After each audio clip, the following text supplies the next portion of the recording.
In the unforgiving expanse of the American West, where hope often withers under the relentless sun, a remarkable story of resilience unfolds. Sarah Winters, a dedicated schoolteacher, lost everything to a fraudulent landowner's scheme. Her beloved schoolhouse, her modest home, and every penny to her name. With nothing but a cherished torn book in her bag and determination in her heart, she embarks on a desperate 100-mile journey through dust and heat, seeking work in the next town. Miles from anywhere, her strength finally fails her. Just as consciousness slips away, a shadow falls across her face. A lone cowboy, wealthy beyond measure yet haunted by his own solitude, discovers her collapsed form. In this moment of fate, neither realizes that this chance encounter will change both their lives forever. What secrets lie behind the cowboy's quiet demeanor, and can two wounded souls find healing in each other's company? Before we jump back in, tell us where you're tuning in from. And if this story touches you, make sure you're subscribed, because tomorrow I've saved something extra special for you.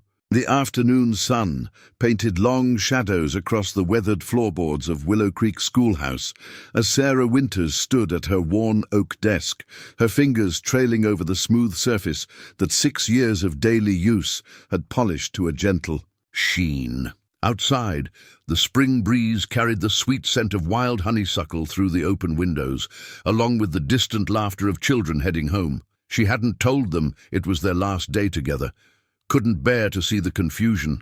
In their young eyes, the deed papers lay before her, each line of legal text a dagger to her heart. Harrison Blake's signature sprawled across the bottom like a serpent's trail, the ink still fresh from this morning's meeting. The document declared in unflinching terms that both the schoolhouse and her adjacent home now belonged to Blake. Enterprises, effective immediately. Just a minor adjustment to the property lines, Blake had said earlier, his practiced smile never reaching his steel-grey eyes. Progress requires sacrifice, Miss Winters. Surely you understand that the railroad's expansion benefits everyone. His words dripped with false sympathy as he adjusted his expensive vest, a subtle reminder of the power imbalance between them. Sarah gathered her few personal belongings, a collection of beloved books, a handful of student drawings, and her mother's silver locket. Each item felt heavier than the last as she placed them in her carpet bag. The children's artwork caught her eye: Emma Thompson's watercolor of the schoolhouse, young Thomas Baker's careful sketch of their garden. 6 years of memories reduced to what she could carry. A knock at the door startled her. "Miss Winters?" Little Mary Cooper stood in the doorway, her red-gold braids catching the late afternoon light. "Pa says there's talk in town. He says you might be leaving." The girl's voice trembled slightly, her small hands clutching a wildflower bouquet. Sarah's throat tightened. "Come here, dear." She knelt to embrace her youngest student, careful not to crush the flowers. "Sometimes life takes unexpected turns, but that doesn't mean we forget what matters most. But who'll teach us about the stars?" Mary's eyes welled with tears. "You're the only one who knows all their stories." Before Sarah could answer, more faces appeared in the doorway. Her students, their parents, familiar faces from 6 years of community gatherings and school plays. Mrs. Cooper stepped forward, her kind face etched with concern. "We've all heard what Blake's done. It isn't right, Sarah. We can fight this." Sarah straightened, squaring her shoulders despite the weight in her heart. "The papers are legally binding, Margaret. Mr. Blake made quite sure of that." She managed a small smile. "Besides, change is part of life's journey. We teach the children that every day, don't we?" As the sun sank toward the horizon, the schoolhouse filled with townspeople. They brought food, words of comfort, and offers of help, none of which could change the cruel reality of Blake's scheme. Sarah accepted their kindness with grace, though each embrace felt like another goodbye she wasn't ready to make. Later, alone in the gathering dusk, Sarah discovered one final gift left on her desk, a small leather-bound copy of Little Women, its spine cracked from years of reading. Inside, her students had pressed wildflowers between the pages and written messages of love and gratitude. It was then, in the quiet of her beloved schoolhouse, that Sarah finally allowed her tears to fall. She wouldn't learn until much later that Harrison Blake had done this before, buying out small properties through carefully crafted legal deceptions, always one step ahead of the law. For now, all she knew was the ache of loss and the uncertainty of tomorrow.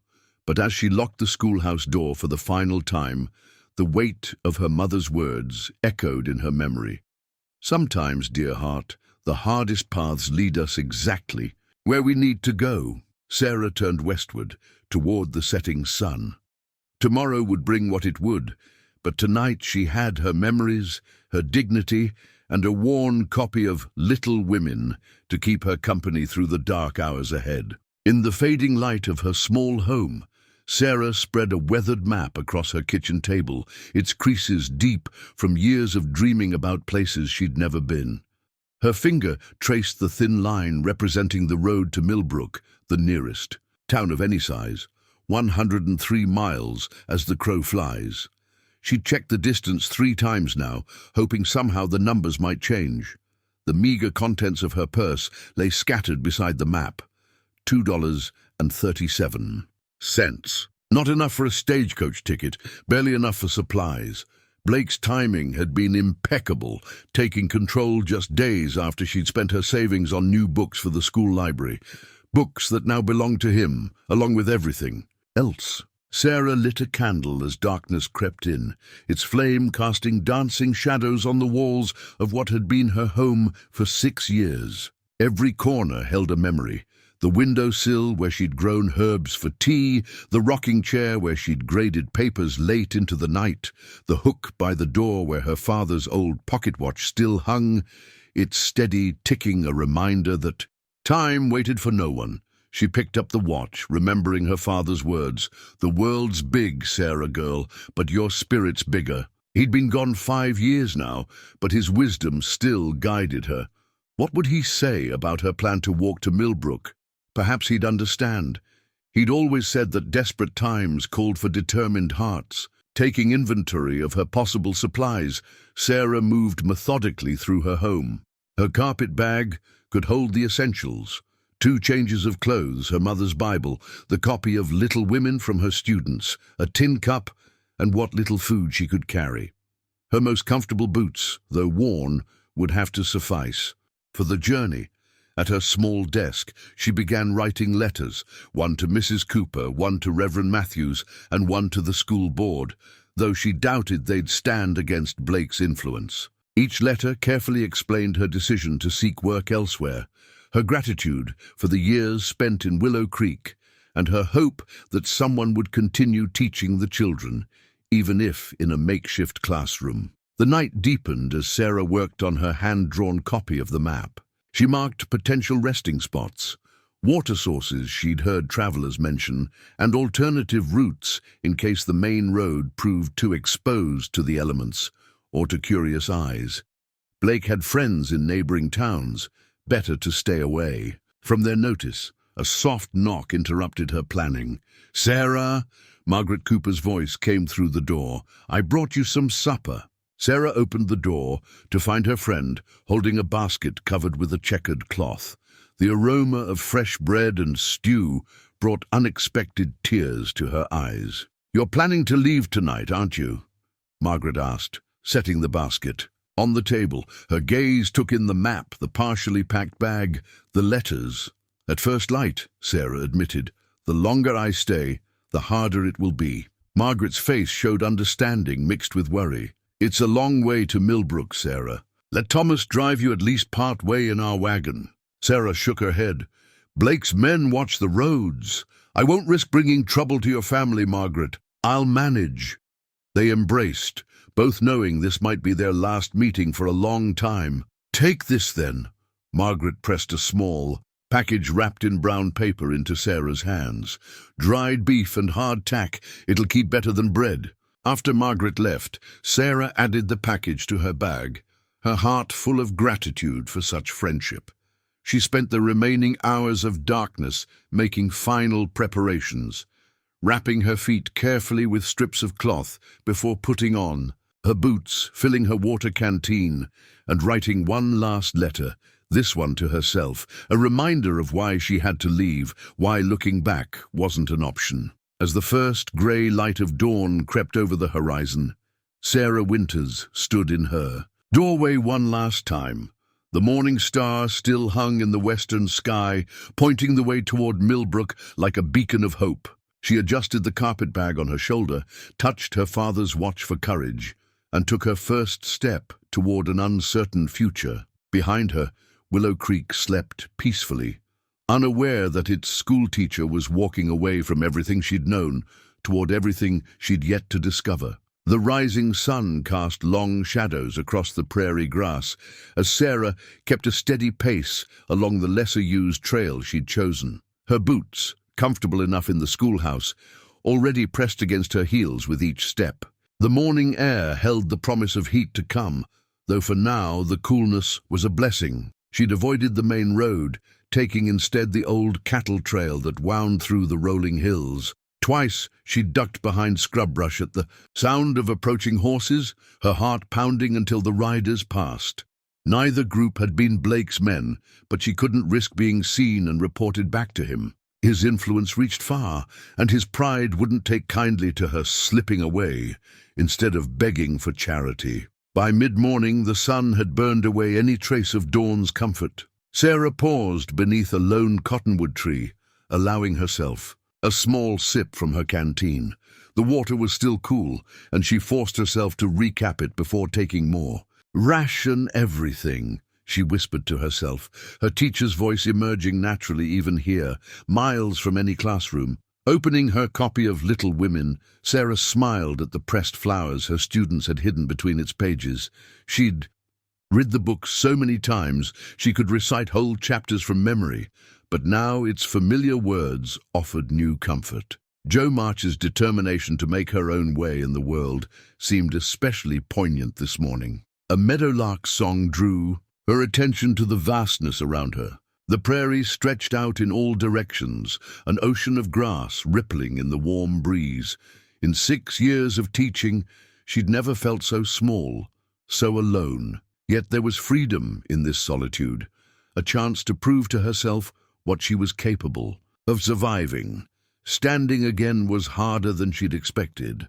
Her feet protested, and the carpet bag seemed to have gained weight during her brief rest. Sarah adjusted the shawl she'd draped over her head for sun protection and consulted her hand-drawn map.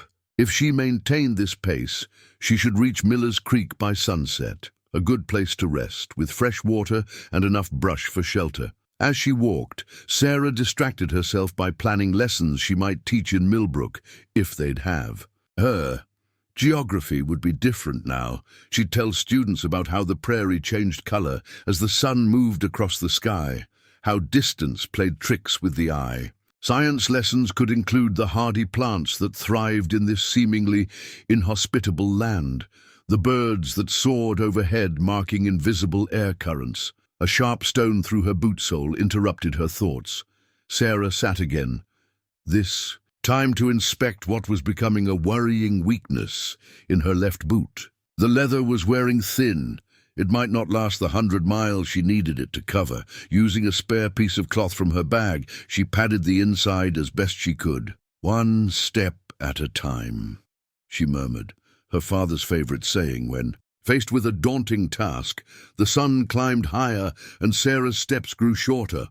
Her initial optimism about covering 20 miles the first day began to feel ambitious. The prairie, so beautiful in the morning light, now seemed to stretch endlessly before her. Each rise revealed only another rise beyond it. Each landmark took longer to reach than she'd estimated, yet she pressed on, measuring time by the sun's arc across the sky, distance by the changing patterns of wildflowers beneath her feet. When her throat grew too dry to ignore, she allowed herself another careful sip of water. When her legs trembled with fatigue, she recited poetry in rhythm with her steps, anything to keep moving forward. Late afternoon found her watching a family of prairie dogs, their curious chirping a welcome break from the silence of her own. And thoughts They reminded her of her younger students, always alert, always ready to duck away at the first sign of danger. Wise little teachers, she said softly, grateful for the lesson in survival they unknowingly offered. The sun was touching the horizon when Sarah finally spotted the cottonwoods that marked Miller's Creek. Her feet were blistered, her muscles ached in ways she'd never experienced, and her water was dangerously low. But she'd made it, the first leg of her journey completed through sheer determination. Tomorrow would bring new challenges, but for now she had water ahead and enough daylight left to make a simple camp. Sarah touched her father's watch, taking comfort in its familiar weight. One day down, she whispered to the setting sun, just a few more to go. Sarah noticed the change in the air before she saw it, a subtle shift in the wind's direction, carrying an earthy scent that made her nose twitch. Looking up from her careful steps, she saw the western horizon had taken on an ominous copper tinge. In all her years in Willow Creek, she'd seen enough dust storms to know what was coming. She clutched her worn shawl tighter around her shoulders, scanning the landscape for shelter. The morning's walking had taken her into more exposed territory, where the rolling hills flattened into vast stretches of open prairie. The nearest cluster of trees was at least a mile away, perhaps more. Too far. The wind picked up, and with it came the first particles of dust, fine as flour and just as choking. Sarah pulled her shawl up to cover her nose and mouth, her mind racing through her options. Her father's lessons about prairie survival echoed in her memory. If you can't find shelter, make it. The land provides if you know how to look.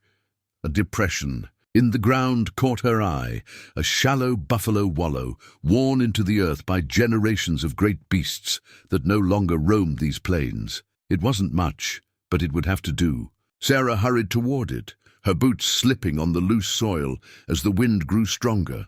The copper wall was moving faster now, a massive cloud of dust that seemed to devour the landscape as it approached. Sarah reached the wallow just as the first real gusts hit, nearly knocking her off her feet. She dropped into the shallow depression, pressing herself as close to the ground as possible. Using her carpet bag as an anchor, she spread her shawl over her head and upper body, tucking the edges beneath her. The fabric was thin from years of use, but its tight weave might help filter the worst of the dust. Through the worn material, she watched the world disappear into a swirling orange haze. The storm's fury was unlike anything she'd experienced before. Wind howled across the prairie like a living thing, trying to tear away her makeshift shelter. Dust found every tiny opening, working its way under the shawl, into her clothes, her eyes, her mouth. Sarah buried her face in the crook of her arm, breathing as shallowly as she could. Time lost meaning in the howling chaos. Sarah clutched her father's watch in one hand, feeling its steady ticking against her palm. A reminder that this, like all storms, would eventually pass. She thought of her students, wondering if they'd remember her lessons about weather patterns and prairie safety. Would they recognize the signs she'd failed to spot earlier this morning? The dust grew so thick it created an artificial night. In that strange darkness, Sarah's mind wandered to the stories her mother used to tell about pioneers crossing these same prairies. How many had been caught in storms like this? How many had survived through nothing but grit and determination? A sudden shift in the wind threatened to tear away her shawl. Sarah gripped it tighter, ignoring the burning in her arms. The fabric had been a gift from her mother, worn to Sunday services and school functions for years. Now it was serving a far more vital purpose, becoming perhaps the thing that stood between her and disaster. When the wind finally began to ease, Sarah remained still, counting her heartbeats as she waited for the dust to settle. Slowly, carefully, she lifted one corner of the shawl. The air was still thick with floating particles, but the worst had passed. The sun, when she could see it, had moved well across the sky. The storm had lasted nearly 2 hours. Sitting up made her dizzy. Every movement released small clouds of dust from her clothes, her hair, her skin. Her water canteen, when she checked it, was nearly empty. She'd need to find more soon. But she was alive, and her belongings, though covered in a fine layer of dirt, were intact. Sarah shook out her shawl, watching the dust fall away from its faded pattern. The fabric had held, protecting her when she needed it most.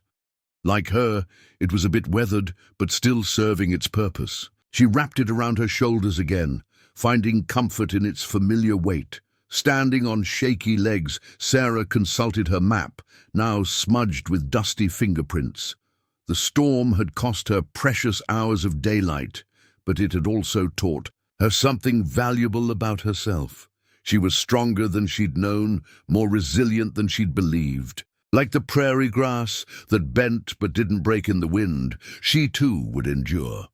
With renewed determination, Sarah adjusted her carpet bag and began walking again, leaving footprints in the newly deposited dust. Each step was a small victory, another moment of choosing to continue despite everything the world had thrown in her path. Logan Sterling rose before dawn, as he had every day for the past 15 years. The massive ranch house was quiet, save for the steady tick of his father's old pocket watch on the bedside table. He picked it up, its weight familiar in his palm. The gold case worn smooth from 3 generations of Sterling men checking the time. The watch had been his father's last gift to him, pressed into his hands with trembling fingers. "The ranch is yours now, son," James Sterling had whispered. "Time won't stop for grief. The cattle still need tending." That was 12 years ago, and Logan had lived by those words ever since, building Sterling Ranch into one of the largest operations in the territory. In the kitchen, Logan lit the stove and set coffee to boil, moving through the spacious room with practiced efficiency. The house was too big for one man. His mother had always said so, but he'd never been able to bring himself to close off any rooms. Sometimes in the quiet moments like this, he could almost hear echoes of the family. Gatherings that used to fill these walls with life. The coffee's aroma drew him back to the present. Logan poured a cup and stepped out onto the wide porch, watching the first hints of dawn color the eastern sky. His foreman wouldn't arrive for another hour, and the ranch hands were still asleep in their bunkhouse. This was his favorite time of day, when it was just him and the land his father had loved so much. From the stable came a soft nickering. Shadow, his black stallion, knew the morning routine as well as his master did. Logan smiled slightly, something he did more often, with horses than people. "Coming, old friend," he called softly, not wanting to disturb the morning's peace. The stable was warm and familiar, filled with the comfortable sounds of horses shifting in their stalls. Logan moved down the center aisle, checking each animal. As he passed, his father had taught him that a rancher's first duty was to his animals. They were not just property, but partners in the work. Shadow's stall was at the far end, where the morning light would reach him first. The stallion pressed his velvet nose against Logan's chest in greeting, nearly knocking the coffee cup from his hand. "Careful there," Logan chuckled, one of the few sounds of mirth he allowed himself these days. As he saddled Shadow, Logan's thoughts drifted to the day ahead. The south fence line needed checking after yesterday's winds, and he preferred to do that himself. His foreman, Jake, had suggested hiring more hands to cover the expanding territory, but Logan valued his solitary rides. They gave him time to think, to plan, to remember. The sun was just cresting the horizon when Logan swung into the saddle. Shadow moved beneath him with the easy grace of a horse that knew its rider's every signal. They set out across the vast expanse of Sterling Ranch, hooves striking a steady rhythm against the earth. From this vantage, Logan could see most of his domain. 5,000 acres of prime grazing land, 3 natural springs, and enough grass to support twice his current herd. Success had come at a price, though. While other ranchers his age had married and started families, Logan had poured everything into the land, honoring his father's legacy the only way he knew how. The morning air carried the lingering scent of yesterday's dust storm, and Logan frowned. At the hazy horizon, he'd need to check the water sources, make sure they hadn't been fouled by the dust. His cattle depended on those springs, especially this time of year. As Shadow picked his way along the fence line, Logan absently touched the watch in his vest pocket. Time might not stop for grief, as his father had said, but sometimes he wondered if he'd stopped himself, frozen in place like one of those fancy photographs, managing the ranch but not really living. Jake's wife, Maria, had tried to draw him out of his shell, inviting him to Sunday dinners and community gatherings. But Logan had mastered the art of polite refusal, more comfortable with the straightforward challenges of ranching than the complexities of social interaction. The sun climbed higher as Logan and Shadow continued their morning patrol. Neither man nor horse suspected that this day's routine ride would lead them to someone who would challenge everything Logan thought he knew about solitude and strength. The morning sun had climbed high enough to cast sharp shadows when Shadow's ears suddenly pricked forward. Logan tensed instinctively, reading his horse's subtle signals. Something ahead had caught the stallion's attention. In these parts, unexpected. Discoveries usually meant trouble. Injured cattle, damaged fencing, or worse. Through the heat shimmer, Logan spotted an unusual shape crumpled near a cluster of prairie grass. His first thought was wind-blown debris from yesterday's dust storm, but Shadow's continued alertness suggested otherwise. Logan touched his heels to the horse's flanks, guiding them closer with careful precision. The shape resolved itself into something that made Logan's breath catch, a human figure lying motionless in the dust. He dismounted quickly, his boots hitting the ground with practiced efficiency. As he approached, details emerged. A woman's form, a carpet bag nearby, a torn shawl partially covering her face. "Ma'am?" Logan called out, maintaining a cautious distance.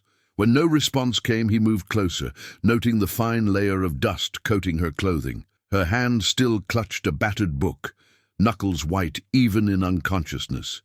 Years of ranch life had taught Logan to assess situations quickly. She wasn't a vagrant or a drifter. The quality of her clothes, despite their dusty state, spoke of someone used to better circumstances. Kneeling beside her, Logan gently brushed the shawl away from her face. The woman's features were delicate but strong, marked by exhaustion and exposure to the elements. Her breath came in shallow gasps, her skin hot to the touch, heat, exhaustion, if he had to guess. The kind of condition that could turn fatal quickly out here. Logan's hand went to his canteen. "Ma'am, can you hear me?" He cradled her head carefully, letting a few drops of water touch her cracked lips. Her eyelids fluttered, but didn't open. The watch in his pocket ticked steadily, marking precious seconds. Decision made, Logan quickly gathered her belongings. The carpet bag was surprisingly light. The book she'd been holding appeared to be a copy of Little Women. He secured them to Shadow's saddle before returning to the unconscious woman. With gentle but firm movements, he lifted her in his arms, noting how she seemed to weigh almost nothing. "Easy now," he murmured, though whether to Shadow the woman or himself he wasn't sure. Getting her onto the horse would be tricky, but Logan had years of experience handling injured ranch hands. He mounted first, then carefully pulled her up in front of him, securing her against his chest. Her head lolled against his shoulder, and he could feel the heat radiating from her through his shirt. Shadow, sensing the urgency in his master's posture, needed no urging to turn toward home. The stallion picked his way across the prairie with smooth, ground-eating strides that wouldn't jostle their unconscious passenger. Logan kept one arm firmly around her waist, the other on the reins. Hyper-aware of each shallow breath she took, the woman stirred slightly as they rode, murmuring something about a watch and promises. Logan found himself studying her face, noting the strength in her jaw, the slight furrow between her brows, even in unconsciousness. What circumstances had brought her out here alone? The nearest town was Willow Creek, and that was nearly 60 miles back. The ranch house appeared on the horizon like a salvation, its white-painted walls bright against the prairie backdrop. Logan saw Jake emerge from the barn, obviously surprised to see his boss returning so soon. The foreman's expression changed to alarm as he recognized Logan's burden. "Jake, get Maria," Logan called out as they approached. Jake's wife was the closest thing they had to a doctor within 50 miles, and her skills had saved more than one ranch hand over the years. Everything happened quickly after that. Maria appeared as if by magic, her capable hands already reaching up to help as Logan dismounted with his charge. "Bring her to the guest room," Maria directed, falling naturally into the role of healer. Poor things burned something fierce. By the sun. As Logan carried the unconscious woman into his house, he was struck by the strange intimacy of the moment. It had been years since anyone other than Jake and Maria had entered these rooms, yet somehow this unknown woman's presence didn't feel like an intrusion. He laid her carefully on the guest bed, stepping back to let Maria take over. The woman's hand had somehow caught hold of his shirt during the ride, and she didn't let go immediately. The simple human contact, unexpected and brief as it was, left Logan feeling oddly unsettled. "I found her out by the south fence line," he explained to Maria, his voice rougher than usual. "No sign of others nearby." Maria was already busy with cool cloths and healing salves. "You found her just in time, by the look of it." She paused in her work to give Logan a meaningful glance. "God has his ways of bringing people together, doesn't he?" Logan touched his father's watch, its steady ticking a counterpoint to his troubled thoughts. "Just let me know what she needs," he said gruffly, and left the room before Maria could see too much in his expression. Sarah returned to consciousness slowly, awareness coming in gentle waves. First, the softness beneath her, a real bed, she realized with confusion. Then, the cool touch of a damp cloth on her forehead and the subtle scent of lavender in the air. Her last clear memory was of the relentless sun and growing dizziness. "Ah, you're coming back to us," a warm, feminine voice said. "Don't try to sit up just yet, querida. You've had quite an ordeal." Sarah opened her eyes carefully, finding herself in a well-appointed bedroom. Sunlight filtered through lace curtains, casting delicate patterns on whitewashed walls. A Mexican woman with kind eyes and silver-streaked hair sat beside the bed, wringing out another cool cloth. "I'm Maria," the woman said, helping Sarah take small sips of water. "You're at Sterling Ranch. My husband Jake and I help Mr. Sterling run the place." She paused, studying Sarah's face. "He found you out by the south fence line, nearly done in by the sun." Memory flooded back, the endless walking, the dust storm, the desperate rationing of water. "How long?" Sarah's voice was barely a whisper. 2 days you've been sleeping," Maria answered. "The fever broke last night. Mr. Sterling's been checking on you regular, though he thinks I haven't noticed." There was a hint of amusement in her voice. As if summoned by his name, a tall figure appeared in the doorway. Sarah's first impression was of quiet strength, broad shoulders, weathered features, and eyes the color of a summer storm. He carried himself with the easy confidence of a man comfortable in his own domain. "Good morning, Mr. Sterling," Maria said, rising from her chair. "Our guest is finally awake." Logan Sterling moved into the room with measured steps, coming to stand at the foot of the bed. His hand rested on the carved wooden footboard, and Sarah noticed he wore his father's pocket watch on a chain. She'd heard its ticking in her fever. "Dreams, you gave us quite a scare, miss." His voice was deep, with a gentleness that seemed to surprise even him. "Winters," Sarah managed. "Sarah Winters. I was the schoolteacher in Willow Creek." The past tense caught in her throat. Something flickered in Logan's eyes, recognition perhaps, or concern. "That's a fair distance to travel on foot." "I didn't plan to go quite so far," Sarah admitted, then added with a touch of her old spirit. "Though I did make it 60 miles before collapsing. Not bad for a schoolteacher." The corner of Logan's mouth twitched, almost a smile. "No, ma'am, not bad at all." He glanced at Maria. "She's improving?" "Si, patron. But she needs rest, good food, and at least a week of recovery." Sarah tried to sit up straighter. I couldn't impose. It's not an imposition, Logan cut in, his tone brooking no argument. Sterling Ranch has plenty of room, and Maria's been wanting someone to fuss over besides us cowboys. This time the almost smile reached his eyes, softening their stormy grey. Maria made a sound that was half laugh, half scoff. As if you cowboys. Let me fuss. Now out with you, Mr. Sterling. I need to help Miss Winters freshen up, and then she needs breakfast. Logan nodded, touching the brim of an imaginary hat in a reflexive gesture of courtesy. At the door, he paused. Your belongings are safe, Miss Winters. The book you were holding, I took the liberty of drying it out. Dust had gotten into the pages. Thank you, Sarah said softly, touched by this evidence of consideration. It was a gift from my students. Another almost smile, and he was gone. Maria began helping Sarah sit up properly, clucking her tongue at how the younger woman trembled with weakness. Don't you worry about a thing, Maria said, arranging pillows behind Sarah's back. That man out there, he's the most honorable soul in 3 territories, stubborn as a mule and about as talkative as one, but honorable to his bones.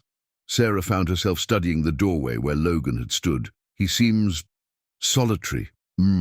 Maria agreed, laying out a clean dress she'd apparently altered to fit Sarah.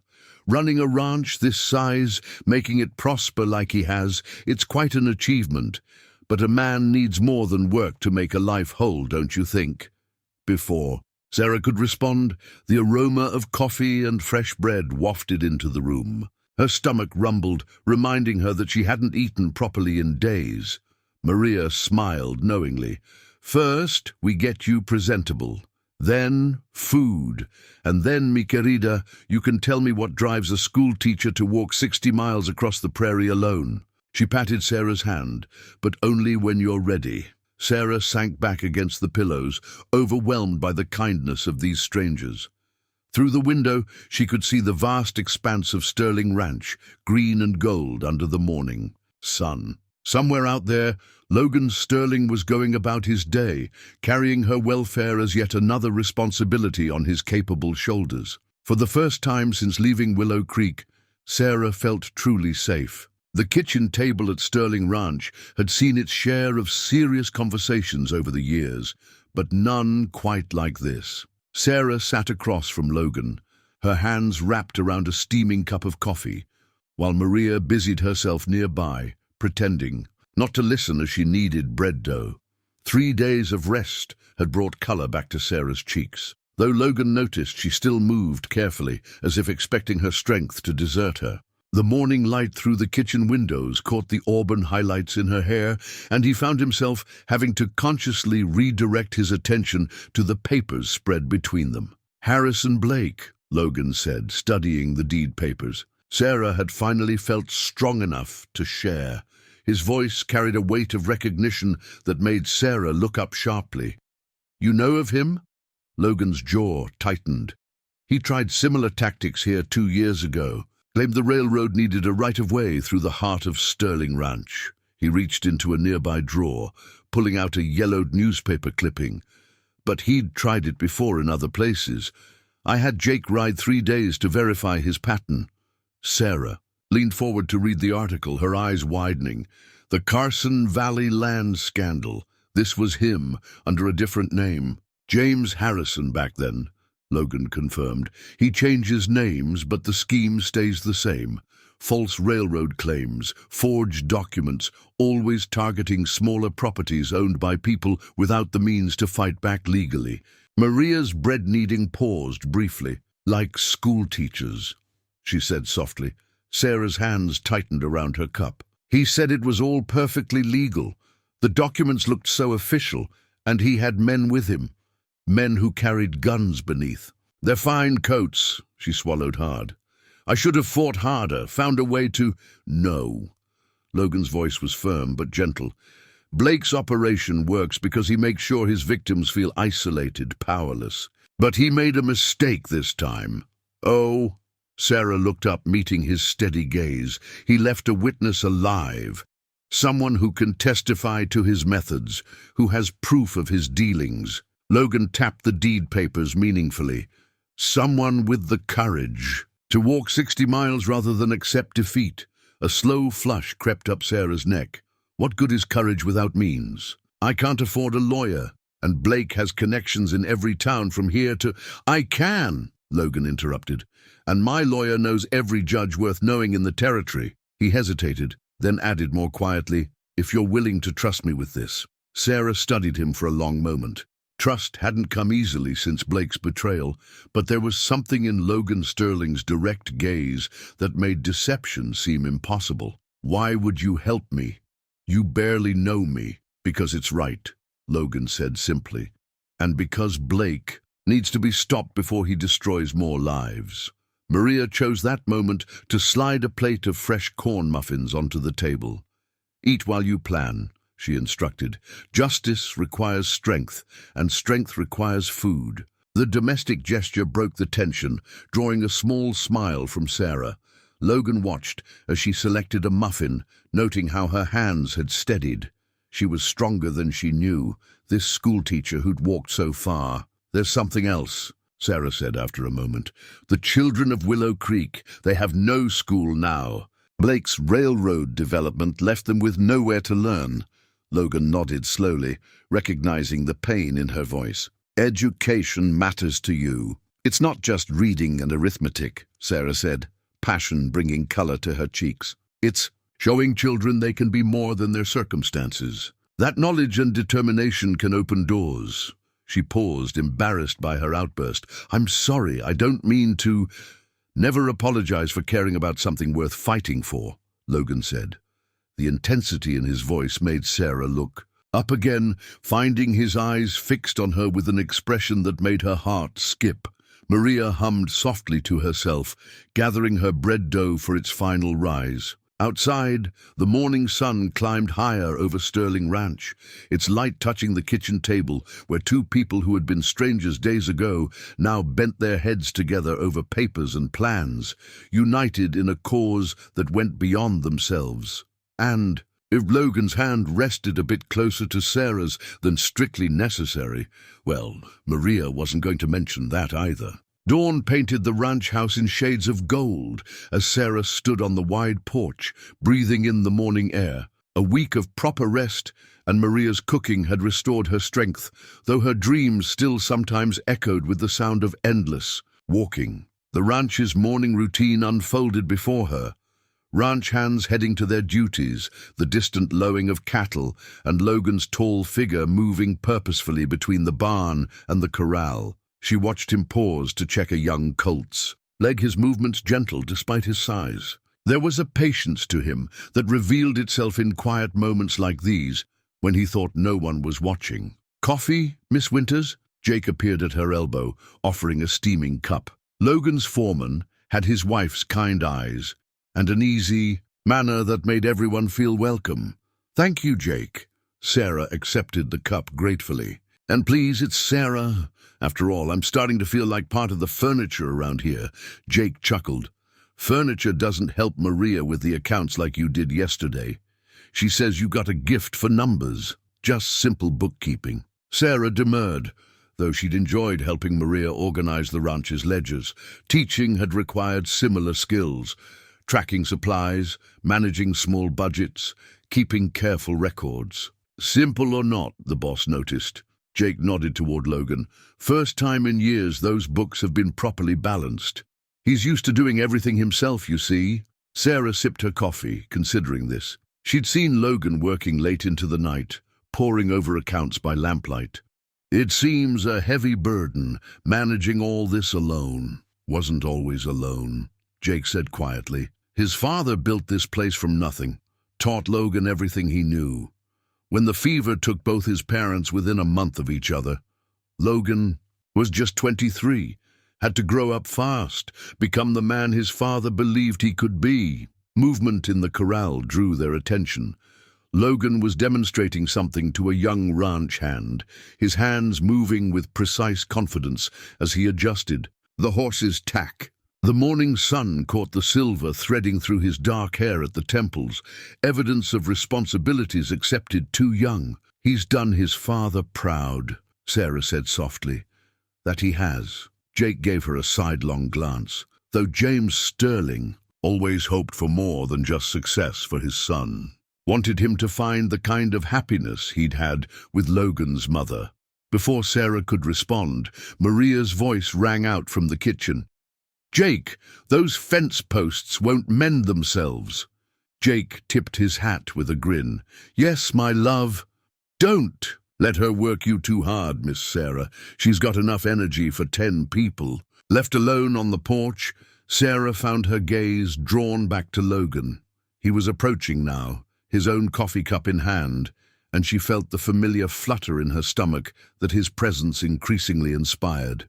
"Morning," he said, coming to stand beside her at the porch railing. "Sleep well?" "Very, though I heard you up late with the ledgers." A slight smile touched his lips. "Maria mentioned you helped sort those out. I appreciate it. It was the least I could do, given your hospitality." Sarah turned to face him fully. "Logan, I've been thinking. While we wait for your lawyer to build the case against Blake, perhaps I could help more with the ranch accounts. It would give me a purpose, a way to earn my keep." Logan studied her for a moment, his grey eyes serious. "You don't need to earn your keep, Sarah. You're not a burden." "I know, but I've never been good at sitting idle." She gestured at the bustling ranch yard. "Everyone here contributes something. I'd like to do the same." The smile returned to Logan's face, warming his features. "All right. Though I warn you, 12 years of my disorganized bookkeeping might be worse than walking 60 miles.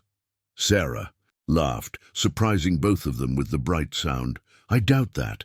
Besides, I have something now that I didn't have on that walk." "Oh?" "Good company," she said softly, and was rewarded by a faint color rising in his tanned cheeks. They stood in comfortable silence, watching the sun climb higher over the ranch. A young horse whinnied in the corral, and Logan's eyes tracked the sound automatically, ever alert to his responsibilities. But he made no move to leave the porch, and Sarah found herself treasuring these quiet moments of connection that seemed to be growing more frequent with each passing day. From the kitchen, a window, Maria watched them with knowing eyes, humming an old love song as she prepared breakfast for her expanding family. The letter arrived on a Tuesday afternoon, carried by a travel-worn rider who left as soon as Jake signed for the envelope. Sarah was in the study, organizing receipts, when Logan appeared in the doorway, his expression grave. She knew immediately. Something was wrong. In the 3 weeks she'd been at Sterling Ranch, she'd learned to read the subtle shifts in his demeanor. "A letter came," he said quietly, holding up an expensive cream-colored envelope. "It's addressed to you, care of Sterling Ranch." Sarah's hands stilled over the papers. Only a handful of people knew where she was, and none of them would use such fine stationery. "Blake," she whispered, and Logan nodded grimly. He crossed the room, placing the envelope on the desk before her. Sarah stared at it, her name written in Blake's flowing hand, then looked up at Logan. Would you stay while I read it?" "Of course." His voice was steady, reassuring. He moved to stand behind her chair, a solid presence at her back. With trembling fingers, Sarah broke the seal. "My dear Miss Winters, I trust this letter finds you well after your impetuous departure from Willow Creek. Word reaches me that you've found shelter at Sterling Ranch. How fortunate for you. Perhaps you believe distance will protect you from the consequences of your actions. Let me assure you, it will not. The deed to the schoolhouse and your former residence remains legally binding. Any attempt to challenge it would be inadvisable.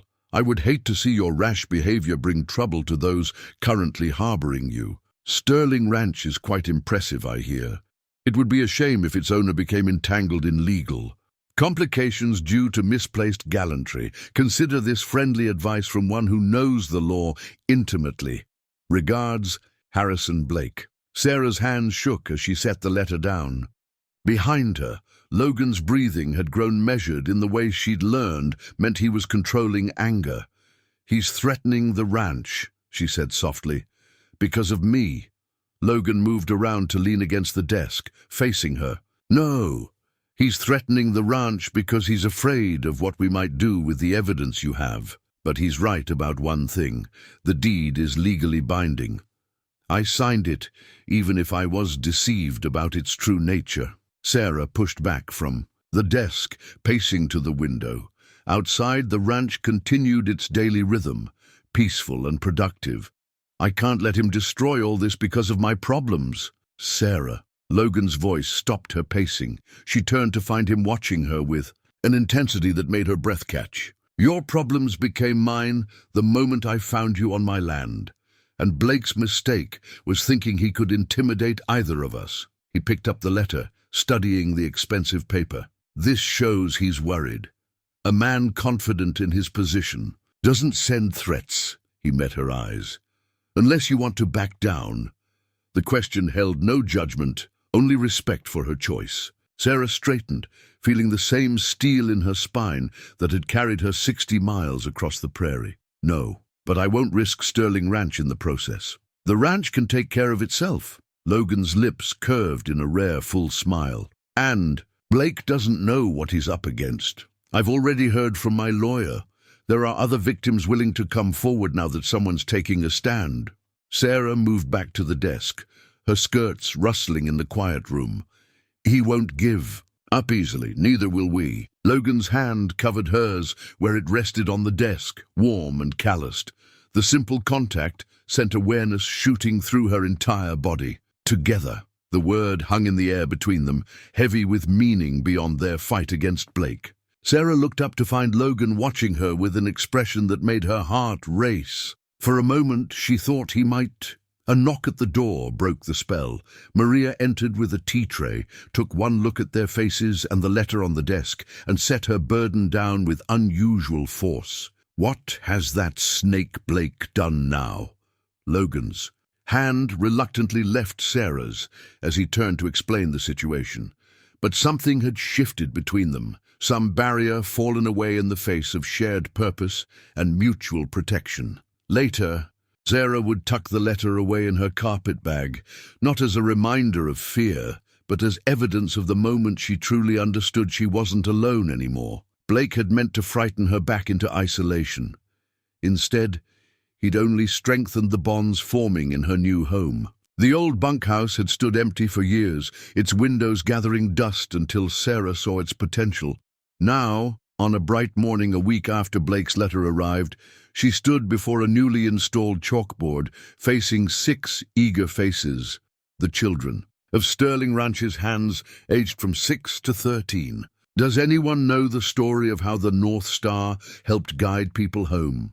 Sarah asked, watching their eyes light up at the prospect of a tale. She discovered that starting lessons with stories made even arithmetic more palatable. "My pa says, cowboys use it to find their way," young Tommy Martinez offered, his dark eyes serious beneath his shock of black hair.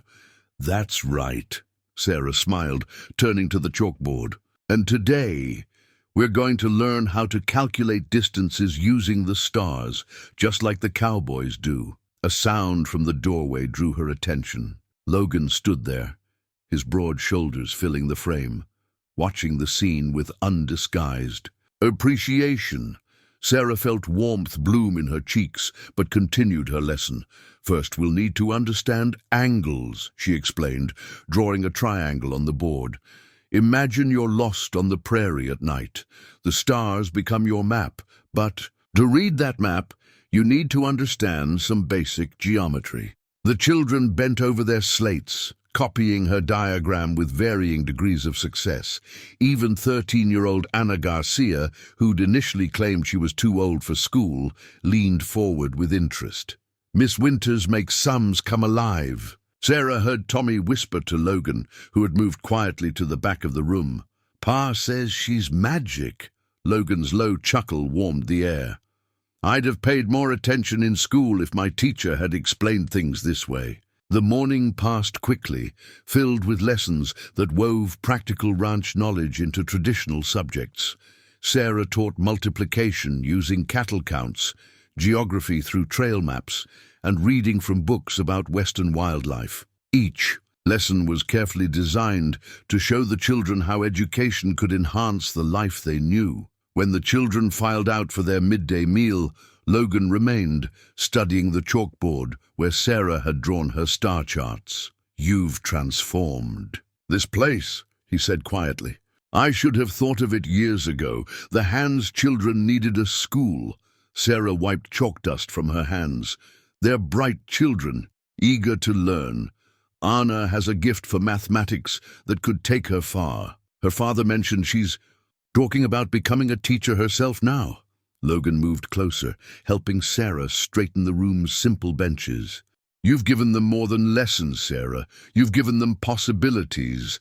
Their hands met on the last bench, and neither pulled away. Sarah looked up to find Logan's grey eyes intense with an emotion that made her heart flutter. "I've been thinking," he said slowly, "about making this arrangement permanent. The ranch could use a proper school, with a proper salary for its teacher."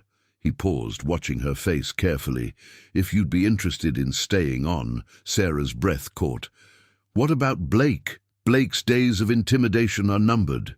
My lawyer has found 3 more victims willing to testify, and the territorial judge is taking notice." Logan's hand tightened briefly over hers. "But that's not why I'm asking. These children need you. The ranch needs you."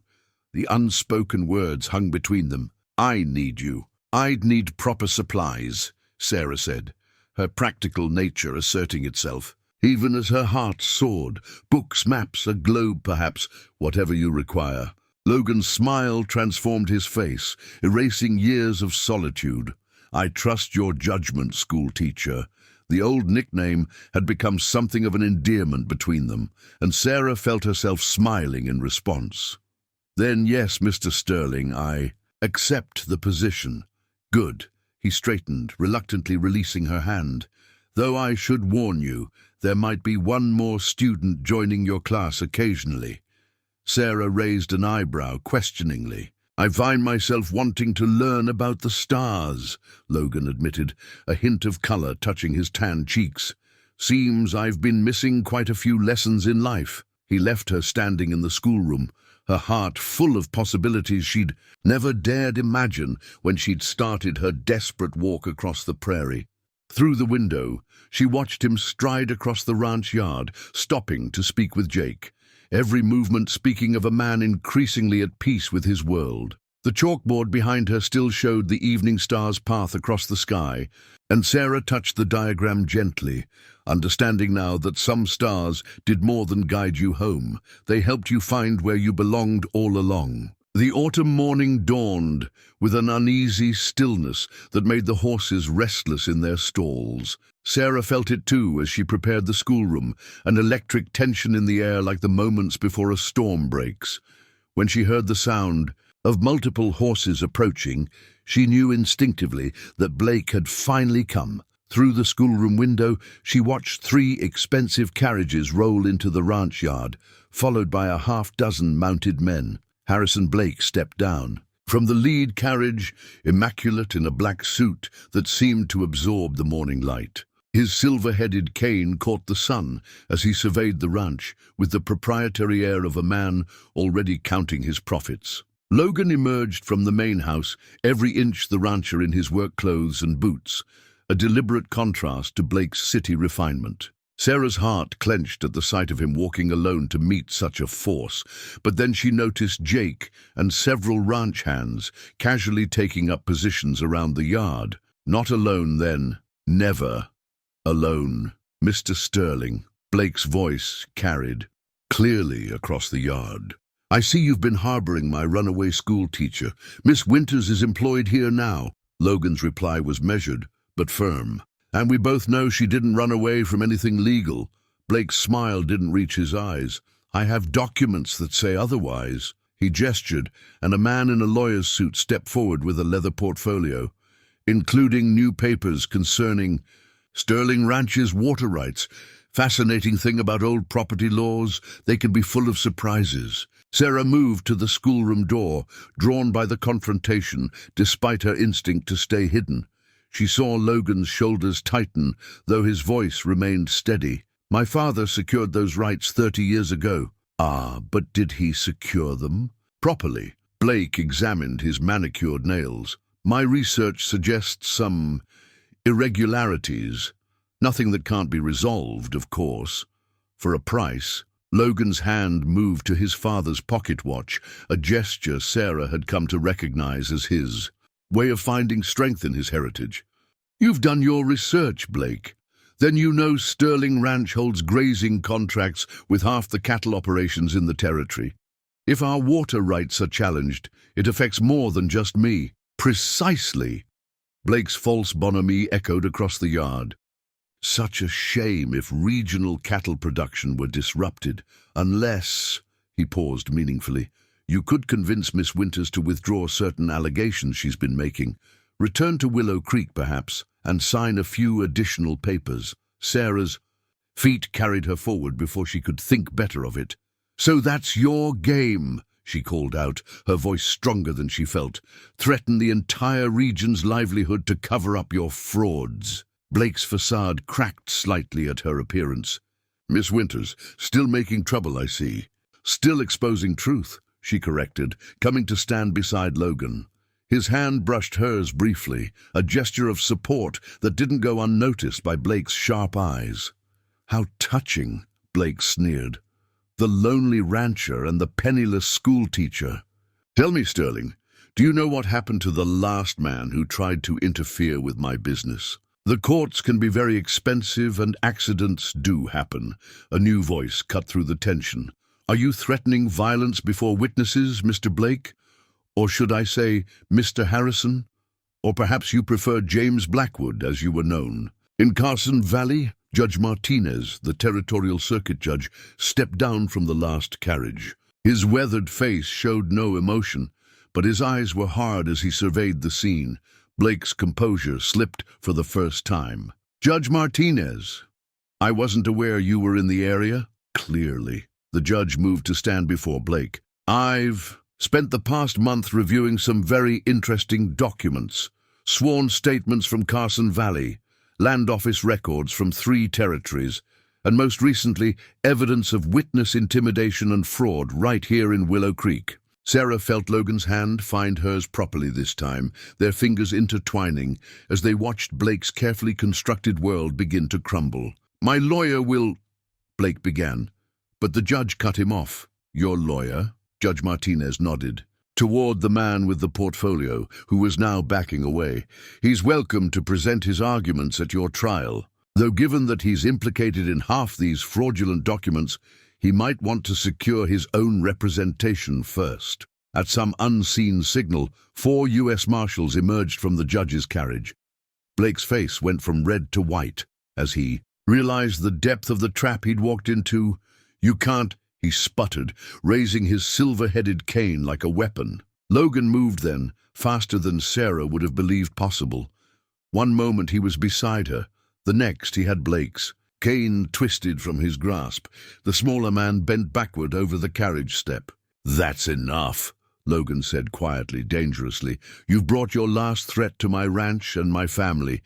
As the marshals took Blake and his conspirators into custody, Sarah felt the tension finally break like a summer storm passing. Logan returned to her side, his grey eyes bright with emotion. Family, she whispered, echoing his words. His smile was answer enough. The afternoon sun slanted through Judge Martinez's impromptu office in Logan's study, where leather-bound law books now shared space with ranch ledgers. Sarah sat straight-backed in her chair, watching as the judge sorted through the growing pile of evidence against Harrison Blake. The Willow Creek deed will be nullified, the judge announced, his reading glasses perched on his nose as he examined the documents. Along with all other fraudulent contracts Blake created, your property should be restored within the month, Miss Winters. Sarah felt Logan's presence behind her chair, solid and reassuring. And the schoolhouse, she asked, thinking of her former students, returned to the town's ownership. The judge smiled kindly. Though I understand Willow Creek is currently without a teacher. The weight of possibility settled over the room. Sarah could return, rebuild what Blake had destroyed. It was what she dreamed of during those long days, walking across the prairie. Yet now, the thought of leaving Sterling Ranch created an ache in her chest she couldn't ignore. "There are other teachers who could serve Willow Creek," Logan said, quietly, his voice carefully neutral, despite the tension Sarah could feel radiating from him. "Good ones looking for positions." Judge Martinez glanced between them, wisdom gleaming in his dark eyes. "Indeed, though finding someone for Sterling Ranch's new school might prove more challenging. Remote locations rarely attract experienced educators." Sarah's hands twisted in her lap. "The children here deserve consistency," she said softly. "They've already shown such progress, and their parents have noticed," the judge added. "My brother Ramon, young Anna's father, tells me his daughter now dreams of college. You've awakened possibilities in these children, Miss Winters." Logan moved to the window, his back to the room. "The choice must be yours, Sarah," he said, his voice rough with suppressed emotion. "You've had enough of other people making decisions about your life." The judge gathered his papers unhurriedly. "No need to decide this minute. The legal proceedings against Blake will take time, and both schools can maintain their current arrangements until then." He stood, tucking the documents into his leather satchel. "Though, if I might offer an observation," Sarah looked up at him questioningly. "Sometimes what we think we're looking for turns out to be just the path leading us to what we truly need." His eyes crinkled with gentle understanding. "I'll see myself out. Good day, Miss Winters, Mr. Sterling." The study fell quiet after his departure. Sarah rose and moved to stand beside Logan at the window. Below, ranch hands were returning to their afternoon duties, the excitement of Blake's arrest giving way to the eternal rhythm of ranch life. "I never thought I'd have choices again," Sarah admitted. "After Blake took everything, I was just running toward the first hope of work I could find." Logan turned to face her, his expression vulnerable in a way she'd never seen before. "And now I find myself with two homes, the one I lost and thought I wanted back." She gestured toward the schoolroom where her students would return tomorrow, where young Anna dreamed of college, where Tommy's face lit up when he finally understood a difficult sum. "And the one I found without looking." "Sarah," Logan's voice was barely a whisper. "You don't have to—" "Yes, I do." She placed her hand over his where it rested on the window frame. "Because Willow Creek isn't just my past anymore. It's a symbol of letting others decide my path. But here," she smiled, feeling tears prick at her eyes, "here I chose. Every day I choose to stay, to teach, to build something new." Logan's free hand came up to brush a tear from her cheek. "The ranch would be poorer without you," he said gruffly. "These past months, watching you with the children, seeing you stand up to Blake, you've brought life back to more than just the schoolroom." Sarah leaned into his touch, understanding all he wasn't saying. "Then it's settled. I'll write to the Willow Creek School Board, recommend a teacher I know from my training. Days. Someone who'll love the town as much as I did." "Did?" Logan's eyes searched hers. "Did," she confirmed softly, "because my heart's found a new home, one with endless skies, children who need me, and a rancher who still has much to learn about the stars." Logan's smile transformed his face, years of solitude falling away as he drew her closer. Outside, the afternoon sun painted the ranch in shades of gold, and somewhere in the distance, a meadowlark sang of new beginnings. Evening painted the prairie in shades of purple and gold as Logan led Shadow from the stable, another horse already saddled beside him. Sarah stood on the porch, watching his approach with curiosity. They'd settled into comfortable routines over the past weeks since Blake's arrest, but this was different. Logan had been quietly preoccupied all day, carrying some private anticipation in his bearing. "Care for a ride?" he asked, offering her the reins of a gentle mare she'd grown fond of. "There's something I'd like to show you." Sarah gathered her skirts and mounted with practiced ease, months of ranch life having taught her new skills. Logan's eyes held approval and something warmer as he swung onto Shadow. Without further explanation, he guided them away from the ranch house, taking a trail that wound up into the rolling hills. The evening air carried the sweet scent of prairie, grass, and late summer wildflowers. They rode in comfortable silence, though Sarah noticed Logan checking his father's pocket watch more than once. Finally, he reined Shadow to a stop atop a high ridge overlooking the ranch. "This was my father's favorite spot," Logan said softly, dismounting and moving to help Sarah down. "He proposed to my mother here." Sarah's heart skipped at his words, but Logan was already spreading a blanket on the grass. "Watch," he said, settling beside her and pointing to the western horizon. The sun was setting in spectacular fashion, painting the sky in impossible colors. But Logan's eyes were on the eastern horizon, where the first stars were beginning to appear. Sarah gasped as she realized what he was showing her. "Venus," she whispered, recognizing the bright evening star. "And there," she pointed to another light emerging in the darkening sky. "That's Jupiter. We were just teaching the children about them yesterday." Logan smiled, drawing something from his pocket, a small leather pouch rather than his watch. "I never paid much attention to the stars before you came. Never saw much point in knowing their stories." He opened the pouch carefully. "But you've taught me to look up more often, to see beauty in things I took for granted." Sarah's breath caught as he tipped the pouch's contents into his palm. A ring gleamed in the last rays of sunlight, a simple gold band set with a single pearl that caught the starlight like a captured. "A moon. It was my mother's," Logan said quietly. "She told me once that my father chose a pearl instead of a diamond because it reminded him of the moon on water. Said love should be like that, a light that shows you the way home." He turned to face her fully, his usual reserve softened by emotion. "I've been watching you these past months, Sarah. Seeing how you light up the lives around you, the children, Maria and Jake, the whole ranch. My life." He took a deep breath. "I've been alone a long time, thinking that was just my lot. But you walked into my world and showed me everything I was missing." Sarah's vision blurred with tears as Logan took her hand. "When I found you that day, exhausted but still fighting, I admired your courage. When you stood beside me against Blake, I treasured your strength. But it was watching you teach, seeing your gentle wisdom change lives day by day, that made me realize I'd lost my heart to you." A meadowlark called in the distance, its evening song a sweet counterpoint to the moment. Sarah squeezed Logan's hand, finding her voice. "I was running away when I started that walk," she admitted. "But somehow I was running toward you instead. Of just from Blake, toward this place, these people, this life we've been building. Then build it with me properly." Logan's voice was rough with emotion. "Marry me, Sarah.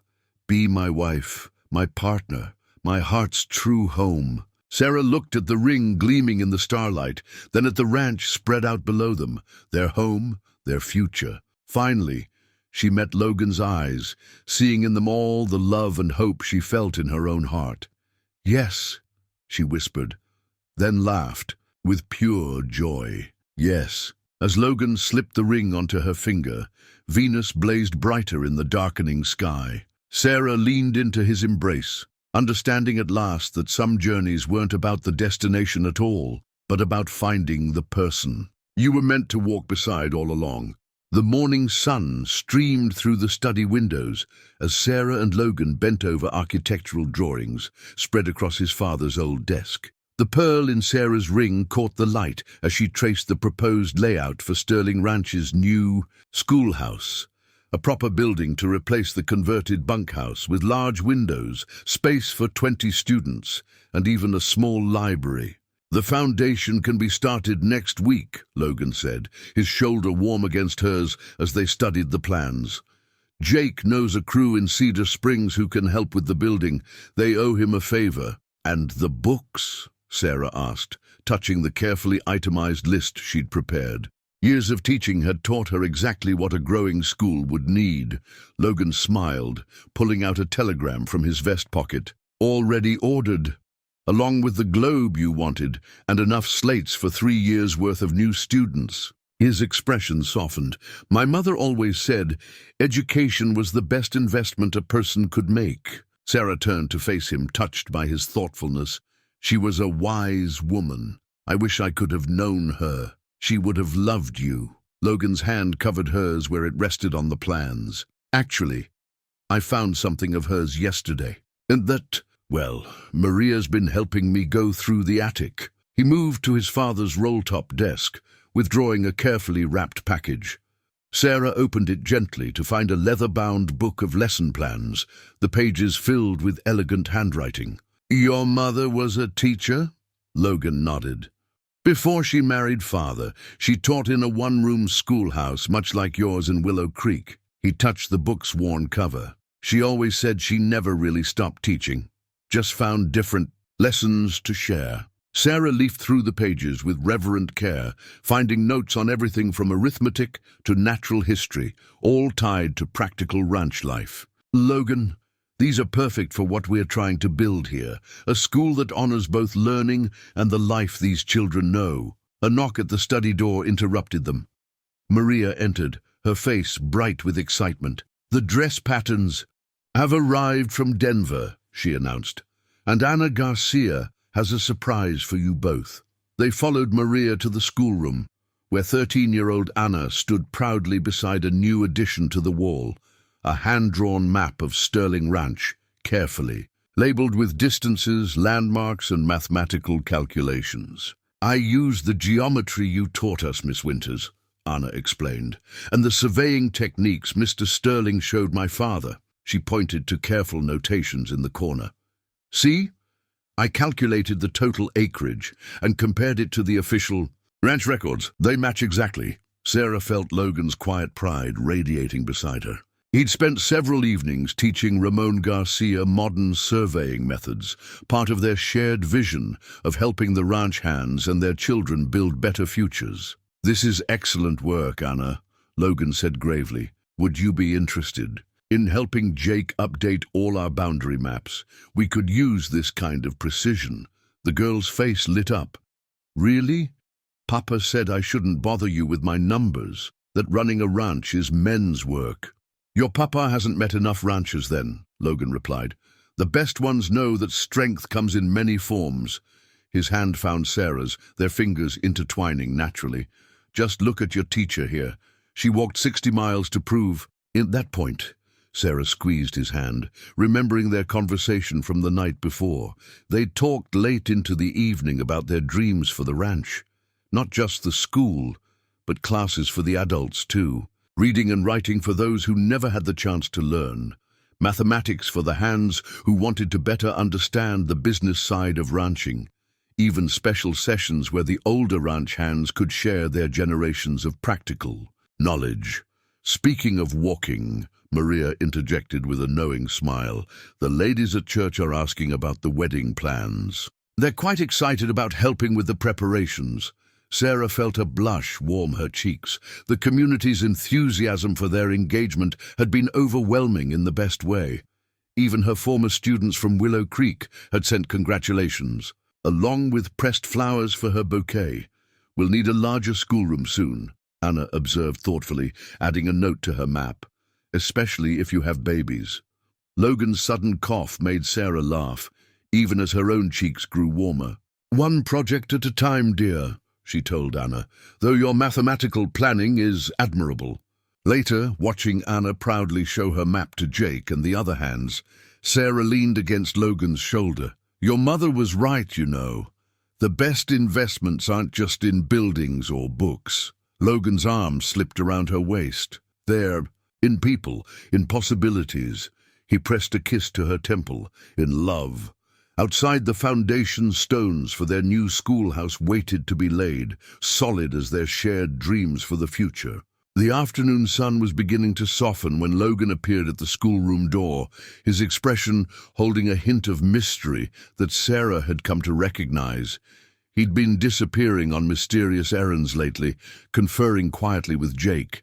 And Maria, when he thought she wasn't looking. Ride with me, he asked, echoing the words from his proposal 2 weeks ago. Sarah smiled, recognizing the particular gleam in his grey eyes that meant he had something planned. They rode together along. A different trail this time, heading east through rolling grassland dotted with late summer wildflowers. Sarah noticed they were following markers, small white stakes placed at regular intervals that hadn't been there during her last ride this way. "Logan's Sterling," she said, drawing her mare alongside Shadow. "What have you been plotting?" He gave her that rare, full smile that never failed to make her heart skip. "Patience, schoolteacher. Some lessons are better shown than told." They crested a gentle rise, and Sarah drew in a sharp breath. Below them lay a picturesque valley she remembered, admiring on previous rides. But now something new had been added. The framework of a building stood near a cluster of old oak trees, its wooden bones reaching toward the sky. "Is that—" Sarah let the question trail off, as Logan dismounted and came to help her down. "Come. See?" he said softly, taking her hand.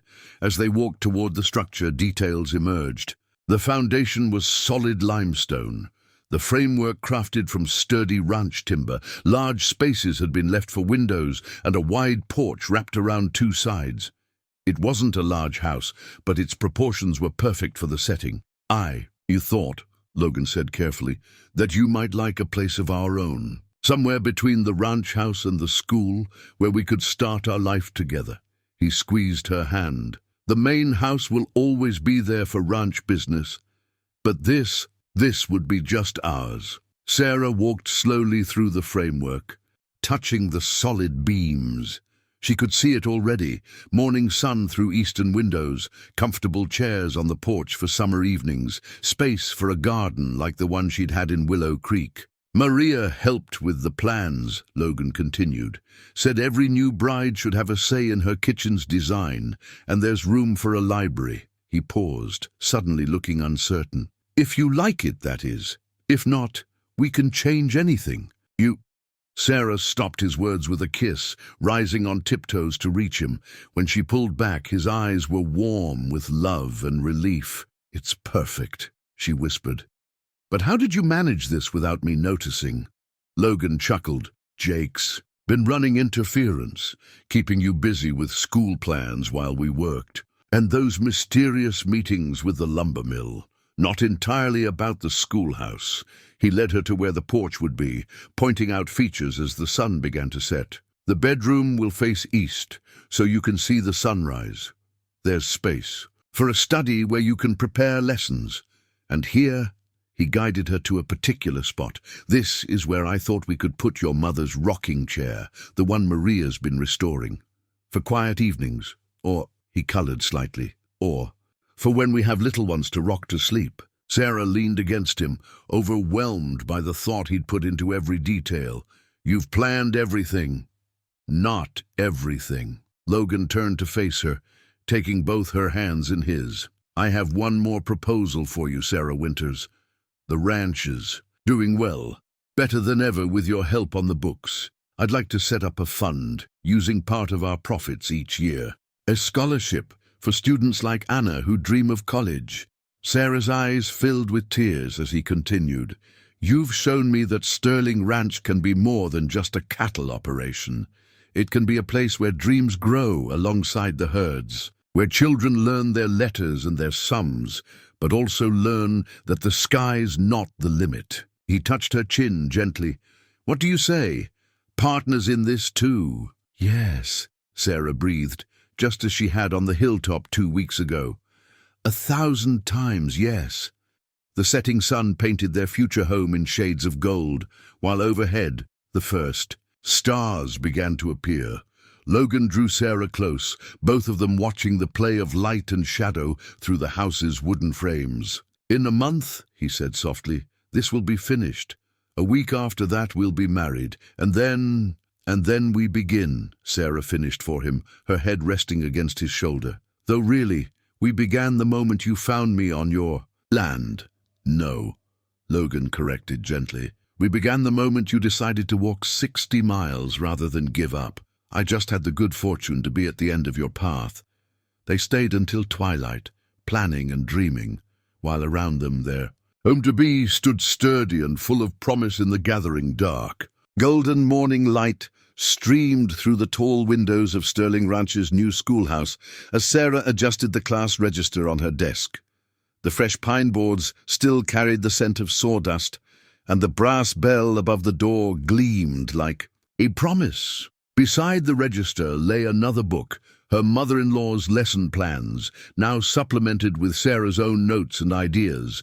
The sound of horses approaching drew her to the window. Logan was leading a wagon filled with families, not just the ranch hands' children, but others from neighboring homesteads who'd heard about the school. Word had spread since the wedding 2 months ago, carrying tales of both romance and opportunity across the territory. Sarah touched the pearl ring on her finger, remembering their simple ceremony under the prairie sky.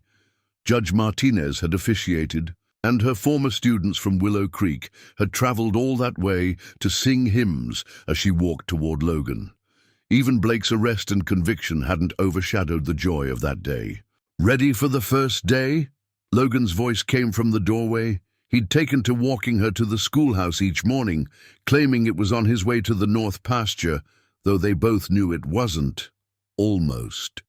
Sarah smiled as he crossed the room to kiss her good morning. "Did you see how many new families came?" Logan's arms slipped around her waist. "Jake says we'll need to build teacher housing soon, for when Anna comes back from college to help you." The thought warmed Sarah's heart. Anna had been the first recipient of their scholarship fund, her acceptance letter to a teaching college back east arriving just last week. "She'll need somewhere to stay between terms," Sarah agreed, "though not for a few years yet." "Years we'll use well." Logan's hand rested briefly on her stomach, where the first subtle signs of their own future had begun to show. They hadn't announced it yet, but Maria's knowing look suggested they weren't fooling anyone. The school bell rang out across the prairie, its clear tone calling children to learning. Sarah straightened her skirts and moved toward the door, but Logan caught her hand. "Wait," he said softly, "I have something for you." From his vest pocket, he withdrew a small package wrapped in tissue paper. Sarah unwrapped it carefully to find a new class register, bound in leather with gold lettering. Sterling Ranch School, Esther, 1875. Below the title was an inscription, "For the teacher who walked 60 miles to find her true home." Tears pricked at Sarah's eyes as she traced the letters. "It's perfect." "Open it," Logan urged gently. Inside, on the first page, she found a pressed wildflower, one she recognized from the bouquet Mary Cooper had given her on her last day in Willow Creek. Beneath it was a note in Logan's strong hand. "Some journeys end exactly where they were always meant to begin." The sound of children's voices grew closer. Sarah quickly dabbed at her eyes with her handkerchief, then reached up to straighten Logan's collar out of habit. "Will you stay for the opening?" "Wouldn't miss it." His eyes crinkled with the smile that was no longer rare. "Besides, I hear, the teacher's quite something. Makes even old cowboys want to learn about the stars." They stepped onto the porch together just as the first students arrived. Anna's younger siblings raced up the steps, followed by Tommy Martinez, proudly leading, his little sister by the hand. New faces mixed with familiar ones, all bright with anticipation. Sarah felt Logan's solid presence beside her as she rang the bell one final time. This was what she'd been walking toward all along, she realized. Not just a place to teach, but a place to build something lasting. A home where learning and love grew together, where children could reach for stars both literal and metaphorical. "Good morning, students," she called out, her voice carrying across the schoolyard. "Welcome to your new beginning." As the children filed inside, Logan kissed her cheek and whispered, "Welcome home, Mrs. Sterling." Sarah watched him stride toward the barn, then turned to enter her classroom. The morning sun painted everything in shades of promise, while outside, the prairie stretched endless and beautiful beneath the vast Nebraska sky. On her desk, the new register waited to be filled with names and dreams and possibilities. She had walked 60 miles to find this future. Now, it was time to help others, begin journeys of their own.